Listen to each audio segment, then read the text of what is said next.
Hi everyone, welcome back to another lightsaber video. These are two Darth Vader Empire Strikes Back hilts, done in slightly different weathering. These are two recent commissions I had my friend Martin do for me. I will obviously leave in the description down below Martin's details so you can reach out to him if you have any commission requests. So I'm just going to go over these a little bit and explain why I asked for two of these to be made.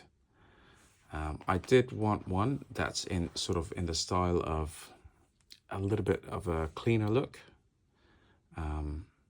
This is probably more accurate to what we see on screen.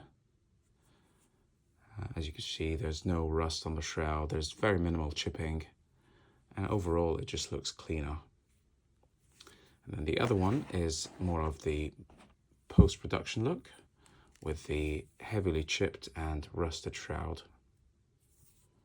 And this is how the prop looks today. There's much more weathering and damage all over it. But I'll go through all of that in a little bit more detail. I'm just going to zoom into it a little bit so you can get a better look and a comparison. So we'll start with the production look. So it's a Roman Props MPP from the latest batch with sort of the revised pommel. I do have one of the older MPPs, and I think these are a little bit better, especially around here on the ports. The older generations used to kind of discolor a bit over here, but overall they're pretty much the same. I like the new knurling on the pommel. I think it's a little bit more accurate. The older one used to sort of go up a little bit further, but otherwise there are very little changes. So yeah, MPP from Roman Props with the black sidebars, which is accurate to ESB.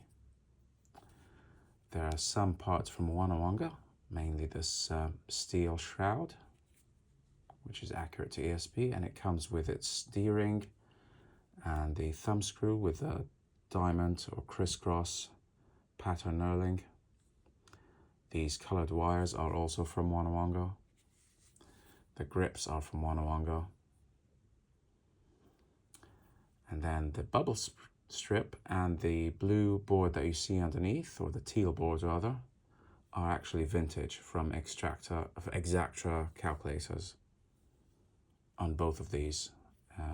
Bubble strip and teal PCBs, both from Exactra, I think 20 calculators. But obviously Wanawanga does sell the bubble strip, and you can get the blue board from Sloth Furnace. So for the production look, we went for kind of minimal weathering, just a few chips here and there. There aren't many reference pictures of the lightsaber during filming, because most of the time it was hung on Vader's belt in both Empire Strikes Back and Return of the Jedi. So we don't really see too many angles all around. But we do have enough to kind of guess that, it did have a few chips here and there. Definitely this one, I think a little bit here. The rest is not very well known, but I think Martin just kind of used his best judgment. But it looks great. So it's got a nice satin finish, black paint, which is accurate to the real prop.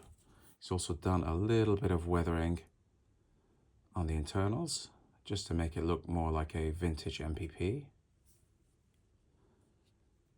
And just very, very kind of subtle weathering here and there. You could see on the wires perhaps.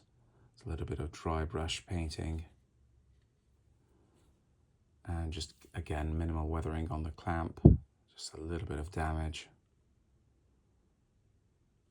Again, just to give it more of a vintage look. And as you can see, the bubble strip is channeled with the board sitting underneath. And then we have that sidebar. I'm just going to zoom into that because that's quite a hard detail to pick up. So you can see with the sidebar, that one is sitting, it's kind of the reverse orientation of that one. So the straight side is sitting out, and that's accurate. And then the grips have been cut down to the accurate length. The middle one that points to the clamp is slightly longer than the rest. There's no screws on them. And again, a little subtle weathering in between with weathering powder and dry brushing and things like that. So this is just a nice, clean production look.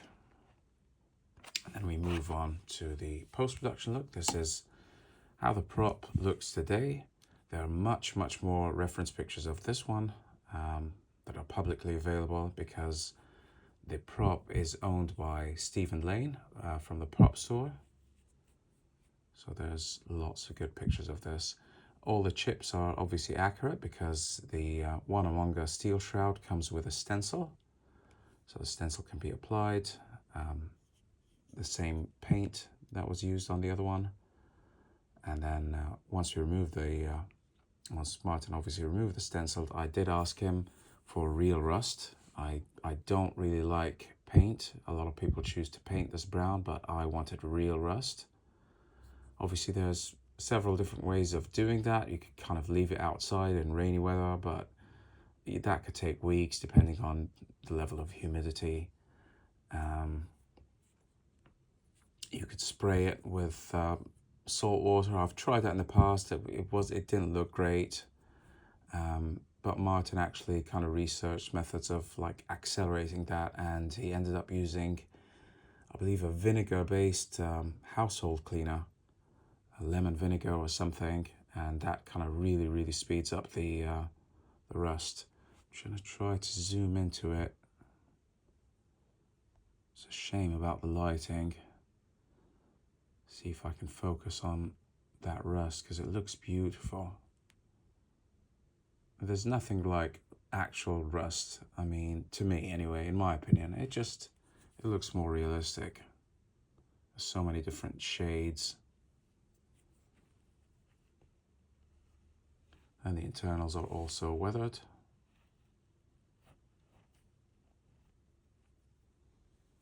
A little bit of weathering here on the thumb screw. I think it's probably just kind of pulled back with steel wool or something. D-ring, same thing, even the screws. A little bit of paint. So I love that attention to detail that Martin provides. Just every single part, you can see that he's done a little bit of paint there. Weathering powders on all these crevices. Again, a little bit more paint on the wires. And then on the body of the hilt itself over here. And these are all accurate. I mean, you could see in the reference pictures there are little spots of, I don't know if they're scratches or spots of paint, but there's definitely something there. Just really adds to the realism of it. Much more weathered clamp than the other one, with way more kind of scratches and nicks on the sidebars.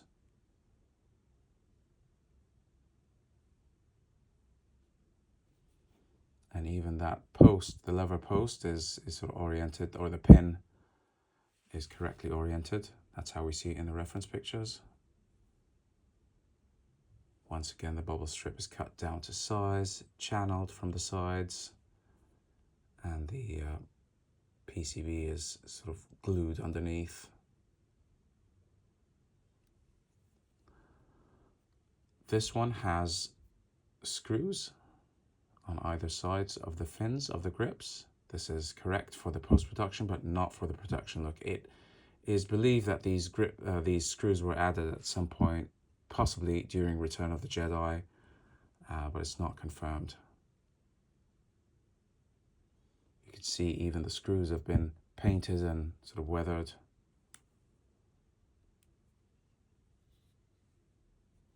And then another really nice detail here is the damage on the grips. There's a large crack on this grip, and there's a smaller crack that I hadn't even noticed from the reference pictures, but right here is sort of split, and that is also accurate. And then just the usual kind of weathering in between with powders and dry brush paint, and etc. Heavier weathering on the pommel than the counterpart. Compare the two. You can see here, it almost looks like brass is coming through, but it's not. It's just weathering. I'm going to zoom out a little bit because, yeah, it's easier to compare them this way.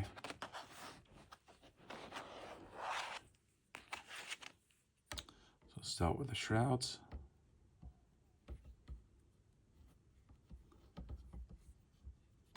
Once again, these are steel shrouds from the latest run from Wanawanga.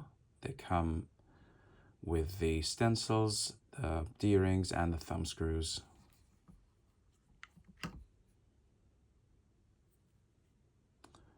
These are the Wanawanga colored wires, set of 5.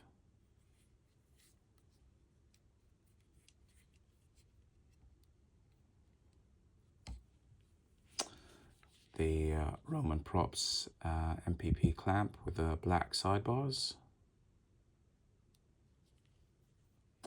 Bubble strip and PCB underneath are vintage.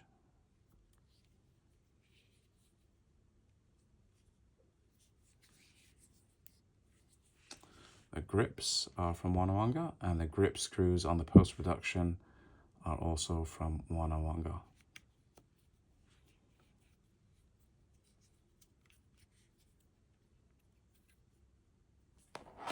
Okay, so that's really it.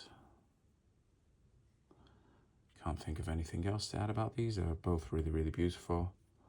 I've always preferred the much more heavily weathered and damaged post-production look, but I'm kind of going for a bit of a completionist route these days, where if I have one hilt and it exists in various kind of states, I've enjoyed having kind of at different points of time.